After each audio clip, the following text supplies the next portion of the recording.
Mesdames, Messieurs, bienvenue à ce bulletin d'information avec Denise David Léjustal.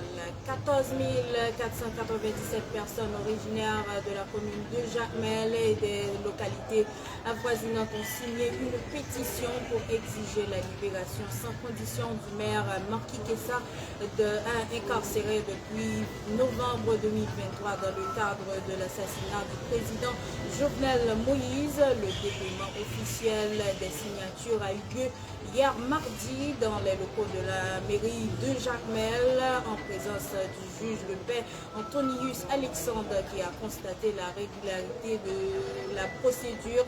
Cette initiative populaire témoigne de l'ampleur du soutien dont bénéficie l'élu municipal au sein de sa communauté.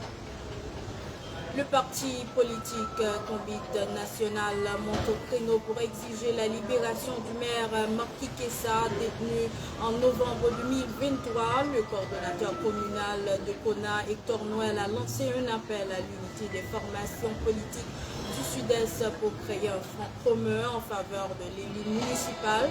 Si Marquis Kessa est coupable, que la justice le dise, mais chaque jour qui passe ressemble à une dérive totalitaire. Aucune décision formelle n'a encore été rendue, a-t-il déclaré à la presse hier mardi 13 mai 2025. Le commissaire Fritz Jean-Charles a été officiellement installé à la tête du sous-commissariat des Cayes Jacmel hier mardi. Il succède l'inspecteur divisionnaire Rosny Jean Duval. La cérémonie d'installation a été présidée par le commissaire Alix Baptiste en présence des autorités locales et des représentants de la société civile. L'ancien député Arnel Bélisère a recouvré sa liberté hier mardi après avoir passé une quinzaine de jours en détention. Sa libération intervient suite à une entente avec la victime pour le versement d'une somme de 2 millions de gouttes de dommages-intérêts. Arnel Bélisère a été arrêté le 30 avril à Jacmel pour voie de fait. À l'approche de la journée nationale des enseignants,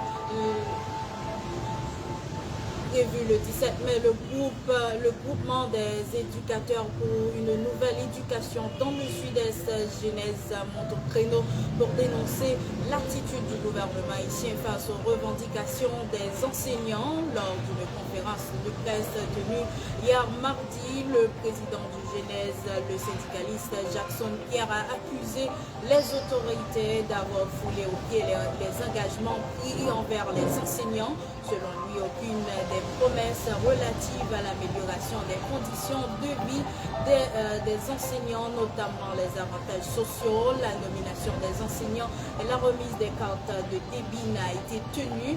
Le gouvernement ne respecte pas le protocole d'accord. Rien n'a été fait pour répondre aux besoins des enseignants. C'est un état criminel, a-t-il déclaré avec véhémence. Dans le national, le gouvernement haïtien et la Banque interaméricaine de développement BID a annoncé de nouveaux engagements financiers dans le cadre d'une coopération renforcée.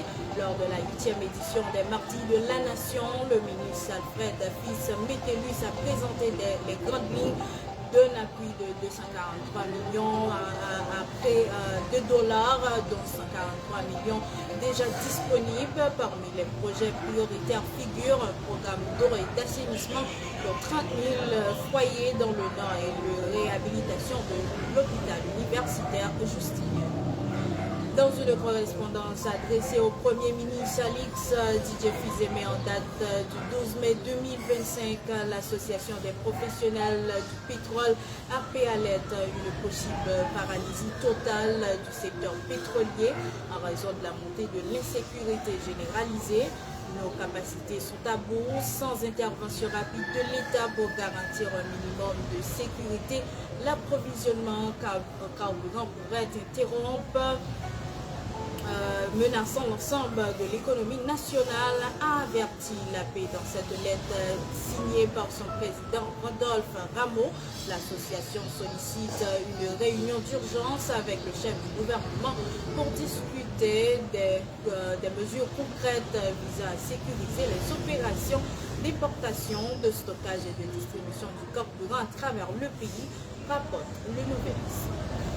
La scène musicale à Paris a accueilli le lundi 13 mai, 12 mai 2025 la 3e édition des Flammes, un rendez-vous devenu incontournable pour honorer la culture urbaine francophone.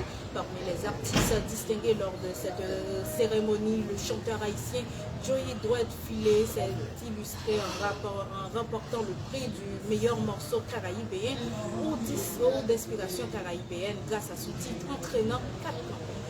Dans l'international, décès de l'ex-président uruguayen Pepe Mujica à l'âge de 89 ans des suites d'étape de sa tournée dans le Golfe.